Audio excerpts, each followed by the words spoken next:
Soda alcoholic. Nothing too exciting. Let's see. So I came into this world. I was created into this world with substance in my system when I was in my dad's ball sack. He was on heroin. He's a Vietnam vet. Came out and was on heroin. Got my mom pregnant, and then switched to alcohol. No, I know that sounds crazy, doesn't it? But yeah. So I was like created in the universe with stuff in my system. Before like probably half the other sperms died, OD'd or whatever. I know it sounds, I mean, on the way, so I was probably like nodding off. My dad, he switched to, like when he found out my mom was pregnant, he's like old school, so he switched to alcohol and was like, stopped working. And like, he was one of the alcoholics, like, the only reason we knew, as kids knew he was alcoholic was because the bottles in the cans. Aside from that, he never like passed out in the lawn or crashed the car or beat up my mom or like, normal stuff, not saying any of that stuff's good stuff, but it's like normal stuff. And so we had no clue he was alcoholic because he just worked all the time. Me, on the other hand, I was like, I wore myself in the ground. It took me a while. I mean, I started drinking when I was in the 5th grade.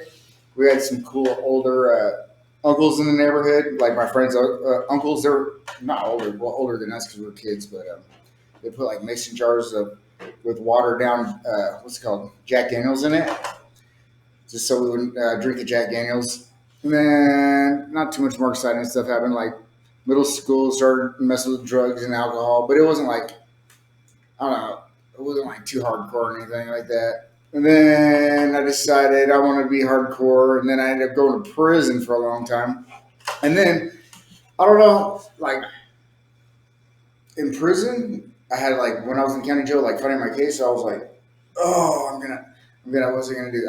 First thing I was gonna do is get out. And I was gonna party. I didn't think I was gonna go to prison. Then when I was in prison, I thought I was gonna win my appeal really fast. First thing I was gonna do is get out and party, and I had dreams and dreams and dreams, like waking up. You know what I mean? But after a certain amount of time, because I didn't work any programs, because I didn't have any good time off for good behavior, so I didn't work any program.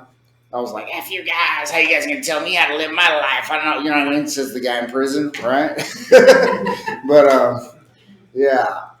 So I took no programs in there, but so I know from time itself, like the dreams and the cravings go away. But I don't know. I totally forgot I even had any issues at all. I forgot about all that stuff. And then like probably about a month and a half out of prison. I've been out of prison for 12 years.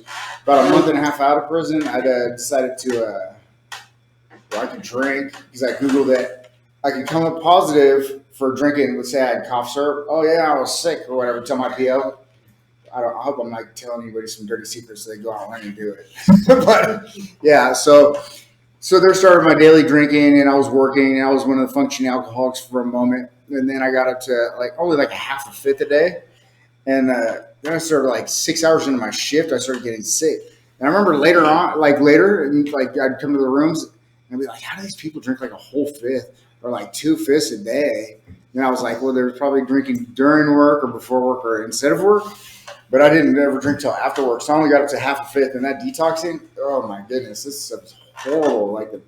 Like feeling feverish and nauseous every day.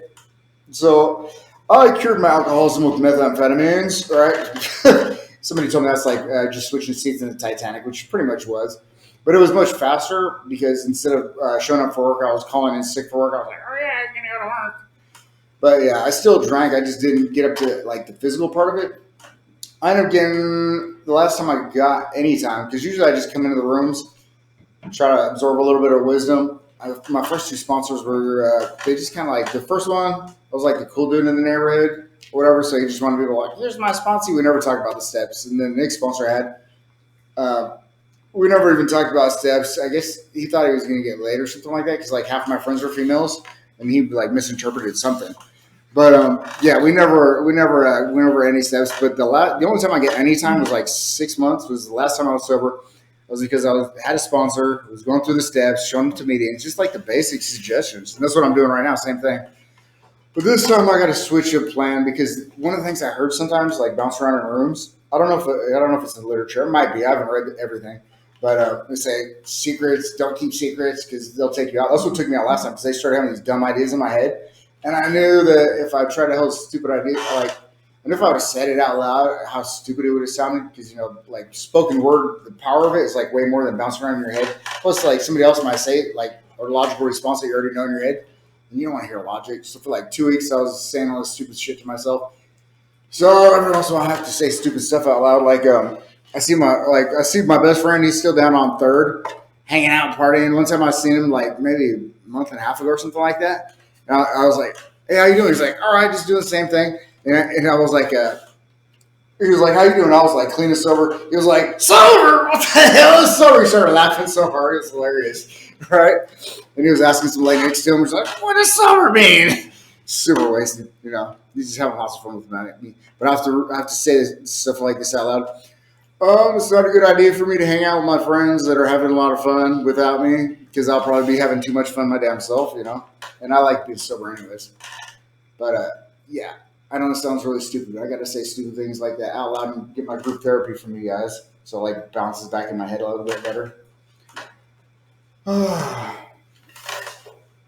Time's up.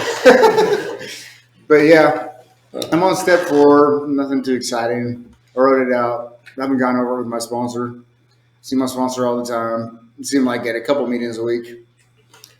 My life's slowly coming together. I actually got sober homeless this time. I was like, it was over a month that I was sitting in a tent. I could have went and got one of the like a clean and sober house or something like that, but I just didn't want, like I did that before, and I just didn't want anybody else in my space. So I held out, and I ended up getting in a tiny home. So now I'm like slowly getting the pieces of my life together. How long have you been sober? I've been sober 112 days today.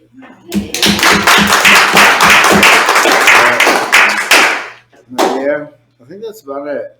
Nothing too exciting. Any questions, guys? I don't even think that's 15 minutes. What was that, 30 seconds?